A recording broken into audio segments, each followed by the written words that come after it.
안녕하세요. 저는 딸 하나 잘 둔 덕에 호강받으며 사는 60대 여성입니다. 현재 정말 눈에 넣어도 안 아플 자식들과 함께 행복한 하루하루를 살고 있어요. 제게는 무엇과도 바꿀 수 없을 만큼 소중한 딸 하나와 아들 하나가 있는데요.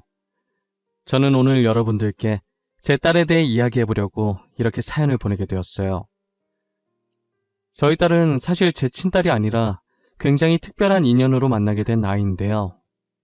이야기를 하기에 앞서 저는 입양아로 컸어요. 태어나자마자 어느 부잣집으로 입양이 되었죠. 말이 좋아야 입양이지 친정 부모님께서 돈이 없어서 저를 부잣집에 돈 받고 판 것이었죠. 저를 키워주셨던 부모님은 최대한 기억이 없는 갓난아이를 입양하고 싶어 하셨어요. 그래서 보육원에 들렀는데 당시엔 갓난아이를 찾기 힘드셨대요. 5군데 정도 돌았었고 제일 어린아이가 6살이었다고 하더라고요. 부모님께서 마지막 보육원을 나오려고 했는데 보육원 입구에서 한 부부가 갓난아이를 안아들고 불안해서 안절부절 못하는 사람 마냥 자꾸 왔다 갔다 하더래요. 부모님이 나오면서 미심쩍은 눈으로 그 부부를 유심히 봤다고 하더라고요. 그런데 부부 대화 소리를 들어보니 형편이 너무 안 좋아서 애 키울 여력이 안 되니까 보육원에 놔두고 오려고 했는데 차마 아기에게 너무 미안해서 못 놓고 계속 고민하던 중이었던 거예요. 그 소리를 듣고 어머니와 아버지가 눈빛 교환을 하고 부부에게 다가갔다고 하더라고요. 부부는 저희 부모님께서 다가가니 살짝 눈치를 보며 자리를 뜨려고 했다는 거예요. 저기요, 저희가 들으려고 한 건 아닌데 가정 형편이 얼마나 어려우신 거예요? 저희는 불임이라 아이를 가질 수가 없어서 아이가 간절히 필요하거든요. 네? 아이요? 저희가 당장 밥 먹을 돈이 없어요. 지금 저희 옷차림을 보다시피 밥 먹을 돈이 없으니 당연히 아이 키울 돈도 없고요. 그 밥 저희가 해결해 드릴게요. 몇 년간은 풍족하게 드실 수 있으실 거예요. 대신 아이를 제게 입양시켜 주실 수 있으신가요? 저희는 정말 아이가 간절합니다. 부부는 저희 어머니의 말에 난처한 표정으로 잠시 동안 서로를 바라봤다더라고요.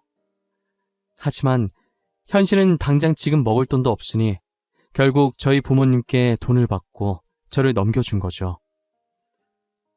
딸을 갖고 싶어 했는데 갓난아이의 딸이기까지 하니 저희 부모님은 되게 좋아하셨어요. 저를 친딸처럼 불면 날아갈까 만지면 부서질까 정말 애지중지 키우셨어요. 혹시나 제가 입양하라는 사실을 알고 상처받을까봐 일부러 기억이 없을 갓난아기 때 데리고 온 것인데 다른 가족들이 저를 이름 대신 입양하라고 불러서 저도 제가 입양하라는 걸 어렸을 때부터 알았어요. 그래도 제가 입양하라고 해서 부모님을 원망하거나 미워하진 않았어요. 보통 입양하라는 사실을 알면 충격받아서 반항을 한다던데 왜 반항을 하나 이해가 안 갔어요. 친자식도 아닌 저를 이렇게 친딸처럼 잘 키워준 것만으로도 감사한걸요. 대신 할아버지의 유산을 탐내 저를 견제하는 못된 어른들이 미웠어요. 저희 아버지가 3남 2녀 중에 막내여서 그런지 할아버지의 사랑을 제일 많이 받았었어요.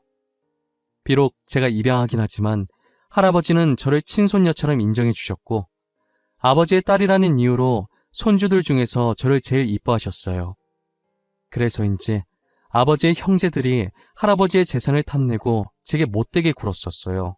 저희 부모님에게 유일한 약점이 저라고 생각해서 그런 것이죠. 저희 부모님은 제가 입양하라고 불릴 때마다 안쓰러워하셨지만 마음을 강하게 먹어야 이 자리를 지킬 수 있다고 제게도 교육을 많이 시켰었어요. 저는 부모님의 교육 덕분에 상처받지 않고 그들이 저를 뭐라고 부르든 무반응으로 일궈냈어요. 무반응만이 저희 부모님을 그리고 저를 지킬 유일한 방법이라고 생각했거든요. 괜히 제가 욱해서 나서봤자 저희 가족에게 좋을 건 하나도 없었으니까요. 원래 애들은 나쁜 걸 더 빨리 배운다고 아버지 형제들에게 배운 게 이런 것밖에 없으니 당연히 사촌 언니 오빠들도 저를 입양하라고 부르며 무시했어요. 어른과 다른 게 있다면 어른들은 똑같이 비아냥거리면서 괴롭혀도 제가 반응이 없으면 재미없어서 입양하라고 부르면서도 더 괴롭히는 건 멈췄었어요. 하지만 사촌 언니 오빠들은 계속 제가 반응이 보일 때마다 집요하게 괴롭히죠. 제가 반응을 안 하면 자신을 무시한다 생각하고 저 따위한테 자신들이 무시당한 게 괜히 자존심 상해서 분한 마음에 저를 더 괴롭혀요. 그래도 유일하게 저를 챙겨준 건 작은 아버지네 딸이었어요. 아버지 형제 중에서도 작은 아버지네만 저희를 괴롭히지 않았어요. 재산 욕심 없던 작은 아버지네 가족은 늘 저희를 챙겨주었어요. 작은 아버지 따라 사촌 언니도 자연스럽게 저를 많이 챙겨주었죠.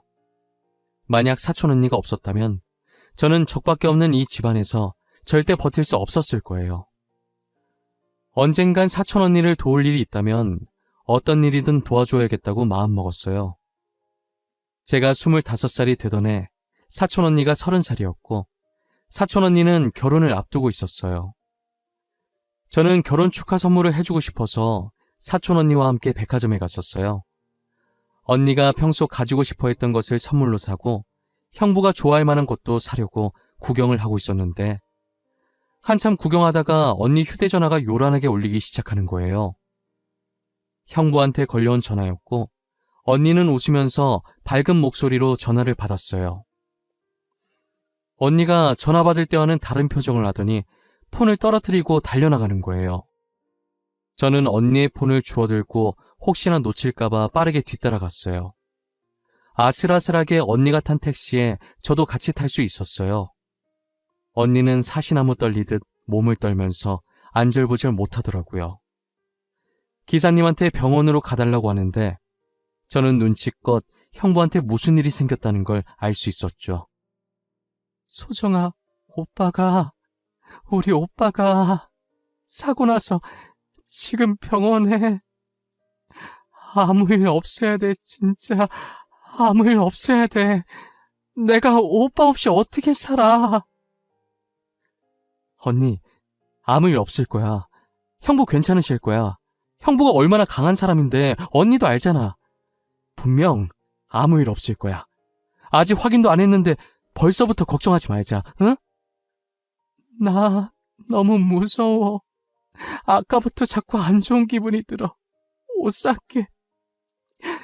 아저씨, 저희가 지금 너무 급해서 그런데 조금만 빨리 가주세요. 부탁드릴게요.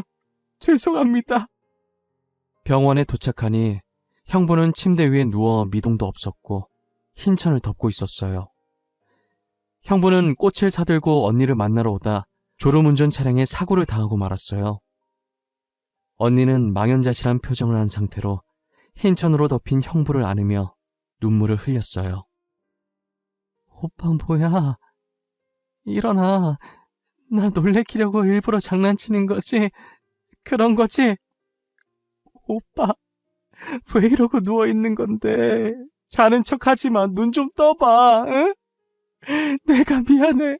잘못됐어. 언니, 그만해. 언니가 계속 이러면 형부가 마음 편히 못 가셔.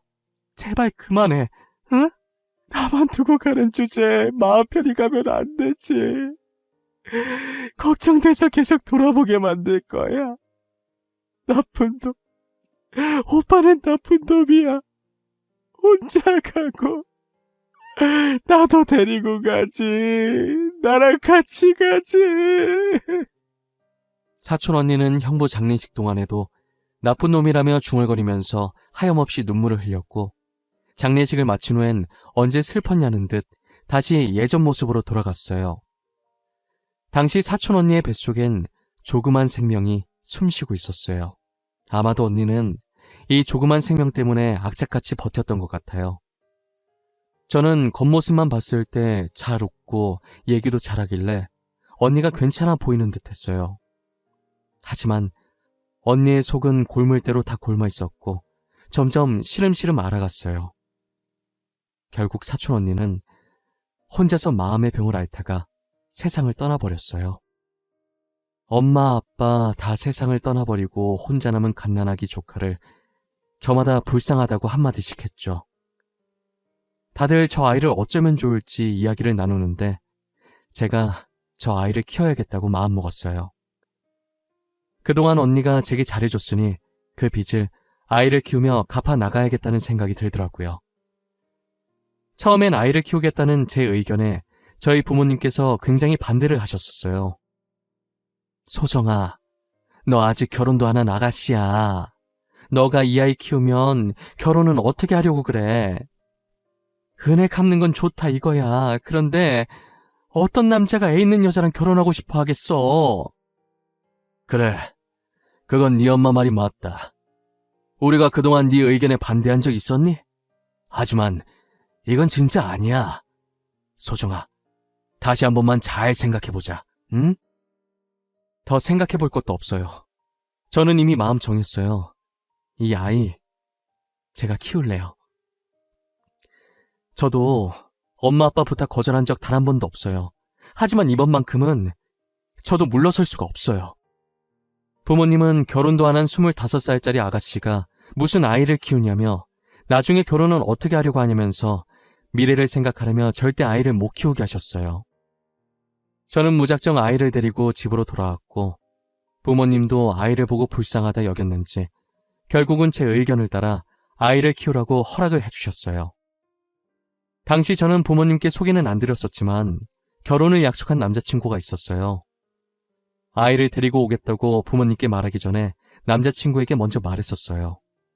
아무래도 결혼을 약속한 사이인데 이렇게 중요한 사안을 마음대로 정하는 건 아닌 것 같아서요.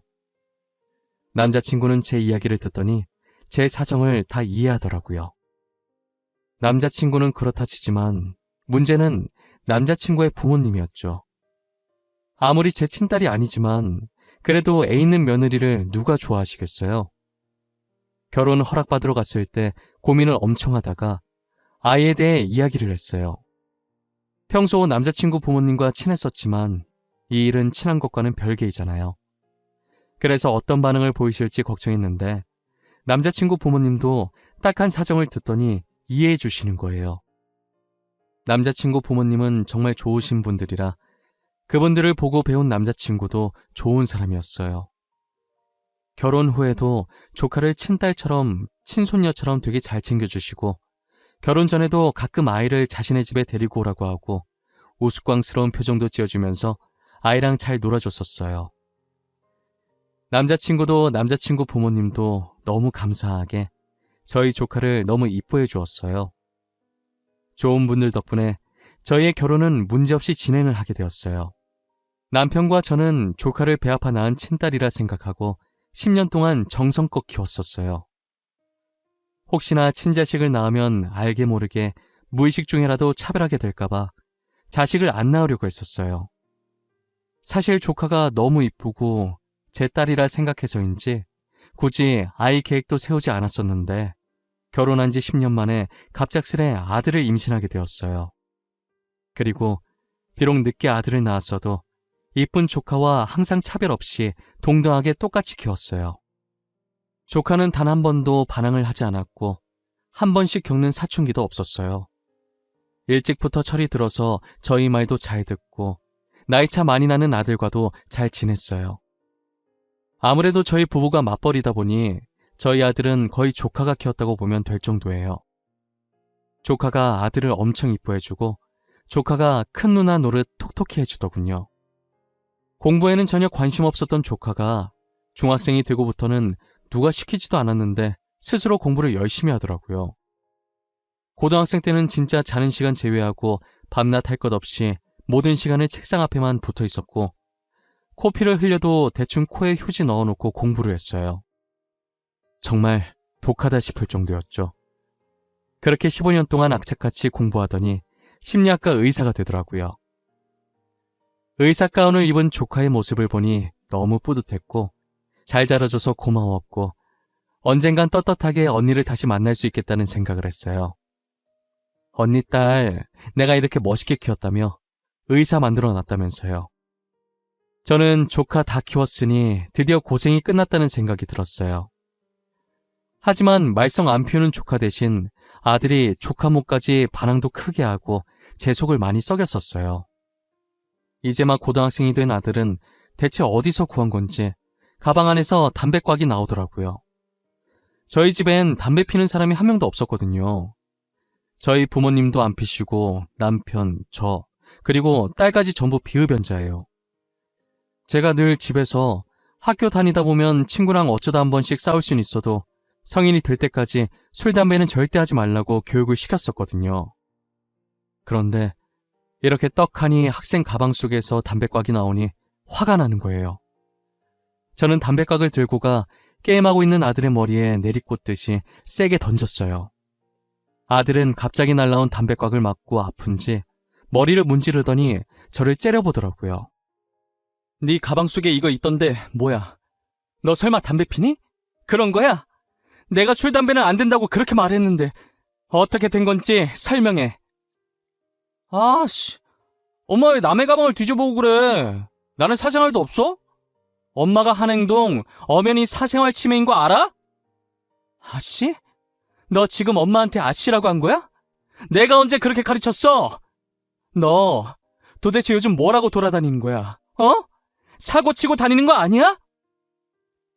내가 사고를 치고 다니든 말든 엄마가 무슨 상관이야? 엄마는 알지도 못하면서 화만 내고. 됐어. 다 필요 없어. 나가. 엄마랑 얘기하고 싶지 않으니까 나가라고. 엄마니까 상관하지. 너 사고 치면 그 뒷수습은 누가 할지 생각도 안 해봤어? 그리고 내가 뭘 모르는데. 야, 이지혁. 내가 뭘 모르느냐고. 너 담배 어디서 났는지 말 안 해? 아들은 저를 노려보며 소리 지르더니 방문을 닫아버렸어요. 저는 답답한 마음에 문을 두드리며 제가 뭘 모르고 있는지 물어봐도 답을 하지 않았죠. 조카 키울 때 이렇게까지 힘들지 않았는데 아들 녀석 키우는 건 왜 이렇게 힘든지 모르겠어요. 머리가 커질수록 자기 하고 싶은 대로만 하려고 그러고 저와는 대화를 하지 않으려고 했어요. 한번 담배가 발견되고 나니 계속 아들의 가방을 확인하게 되더라고요. 이해해보려고 하고 참으려고 해봤지만 계속해서 담배꽉이 나오니 저도 슬슬 화가 나는 거예요. 저는 아들과 차분하게 대화를 시도해보려고 했어요. 게임하고 있는 아들의 의자를 돌려 세우니 아들 얼굴에 멍자국이 있더라고요. 야, 이지혁. 너 담배도 모자라서 이젠 쌈박질도 하고 다녀? 얼굴은 그게 뭐야? 광대 쪽에 멍 있고 입술도 다 터지고 꼴이 이게 뭐냐고. 도대체 뭘 하면서 돌아다니는 거야? 엄마는 왜 항상 화부터 내? 무슨 일 있냐고 누가 괴롭히냐고 다정하게 물어볼 순 없는 거야? 보통 아들이 맞고 왔으면 누가 때렸냐고 하는 게 정상 아니냐고. 엄마는 왜 항상 내가 문제라는 듯 말해? 네가 이렇게 담배나 피고 다니니까 그렇지 내가 괜히 너한테 그래? 너 솔직하게 말해. 요즘 나쁜 애들이랑 어울려 다니고 그러는 거야? 어? 그런 거야? 그런 거 아니라고. 내가 피해자라고. 나 학교에서 왕따 당해. 그 담배도 내 거 아니고 걔네 거야. 걔네가 들고 있다가 부모님이나 선생님한테 들키면 안 된다고 맨날 내 가방에 숨긴단 말이야. 여지껏 꾹 닫고 있던 아들의 입에서 나온 말들은 다소 충격적이었어요. 가방에 담배꽉이 나오고 얼굴에 멍투성이일 때 질 나쁜 아이들과 어울려 놀기 시작한 줄만 알았는데 오히려 저희 아들이 왕따를 당한 피해자였어요. 저는 참을 수가 없어서 학교에 찾아가려고 했으나 그렇게 하면 더 보복당한다는 아들 말에 혹여나 아들이 정말 보복을 당할까봐 걱정돼서 그럴 수가 없었어요. 마땅히 말할 곳이 없어서 조카에게 이 사실을 털어놓았어요. 조카는 동생이 자신에게 그런 말 한 적이 단 한 번도 없었다고 놀라는 거예요. 아무래도 조카가 심리학과 의사가 되면서 아직 미성년자라 심리가 불안정한 아들이 걱정돼서 맨날 퇴근 후에 아들 방에 가서 상담을 해줬었거든요.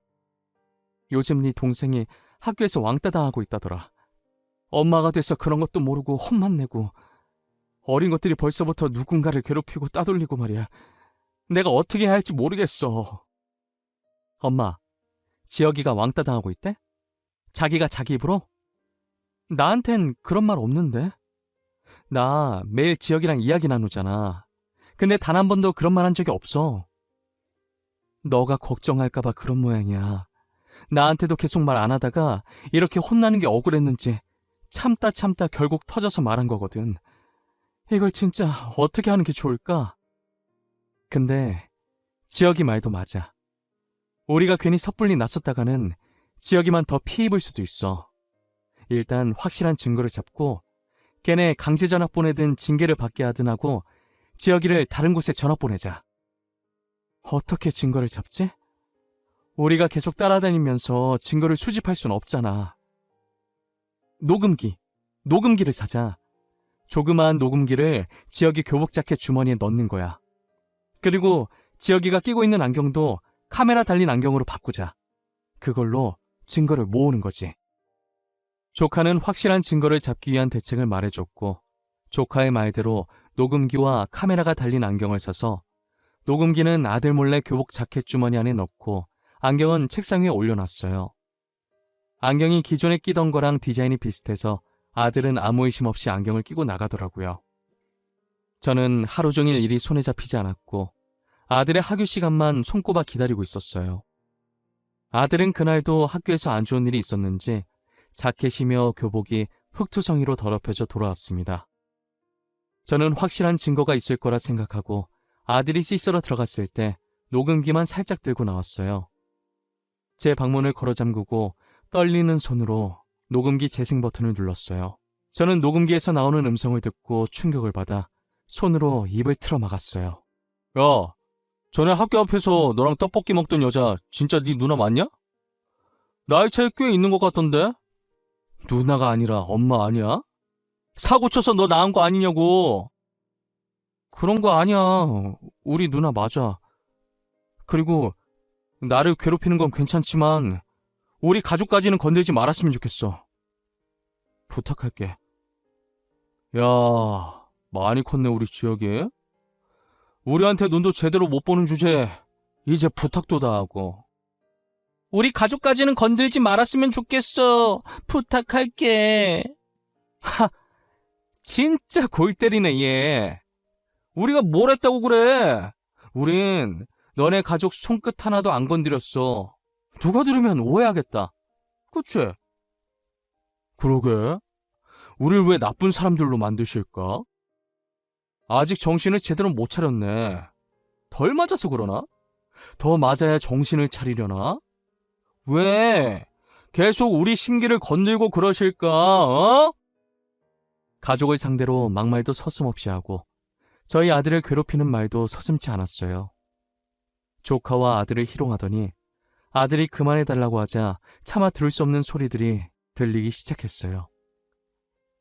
절로 손이 떨리는 그 소리에 더 들을 수가 없었어요. 결국엔 몇 초도 듣지 못하고 녹음기를 꺼버렸어요. 아들이 이런 수모를 당하는지 몰랐다는 사실에 제 자신이 너무 한심하고 아들에게 대한 미안함과 가해 학생에 대한 분노로 온몸이 떨리고 눈물이 차올랐어요. 아들 잘 때 안경에 있던 카메라를 빼서 컴퓨터에 연결해보니 녹화가 잘 되었더라고요. 저는 이 파일들을 조카에게 넘겨주었고 조카는 아들에 대한 차트 정리를 시작했어요. 아들이 왕따 당한 걸 전부 차트에 다 적어두었죠. 그런데 아들은 혹시나 저희에게 피해가 갈까봐 불안에 떨고 있더라고요. 아들 말에 의하면 가해 학생들의 집안이 되게 잘 사는 집안인 거예요. 저는 조카를 키우면서 부모님의 도움을 받지 않고자 가끔 연락만 하고 직접 왕래는 잘하지 않았어요. 저희 아들을 위해서 정말 오랜만에 부모님에게 연락해서 도움을 요청했어요. 엄마, 죄송한데 제가 부탁이 있어서 연락을 드렸어요. 저희 아들 일로 부모님의 도움이 필요해요. 한 번만 제 부탁 들어주시면 안 될까요? 이번에 잘 해결되면 절대 부탁 같은 거 하는 일 없을 거예요. 딸 부탁인데 엄마가 당연히 들어줘야지. 나는 오히려 딸이 부탁해줘서 고마운데? 우리가 지영이 키우는 거 반대했었다고 매정하게 그렇게 발길을 끊는 법이 어디 있어? 그런 거 아니에요. 제가 키우기로 했으니까 책임감 가지고 싶어서 그랬던 거예요. 나도 알아. 장난 한번 쳐본 거야. 도대체 어떤 일이길래 우리 딸이 부탁을 다 할까? 아들이면 지혁이? 우리 지혁이한테 무슨 일이라도 생겼어? 사실 저희 아들이 학교에서 왕따를 당하고 있는데 가해자들 집안이 좋아서 오히려 자기가 반항했다가 더 보복당할까봐 아무것도 못하고 있더라고요. 너네 아빠가 들으면 간만에 재밌어 하겠네. 안 그래도 요즘 삶이 무료하다던데. 엄마가 아빠한테 말해놓을게. 무슨 말인지 대충 눈치챘어. 학교 갈 날짜만 문자로 보내줘. 저희 어머니는 눈치가 빠르셔서 제가 본론을 말하지도 않았는데도 다 알아차리시더라고요.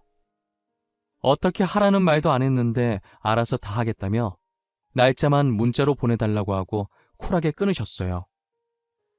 간만에 재미난 일이 생겼다며 좋아하시는데 못 말리겠더라고요. 제가 앞에 말했듯이 저희 집안이 부자라고 했었잖아요. 그래서 재산 때문에 어른들이 저를 입양하라 부르고 괴롭혔다고요.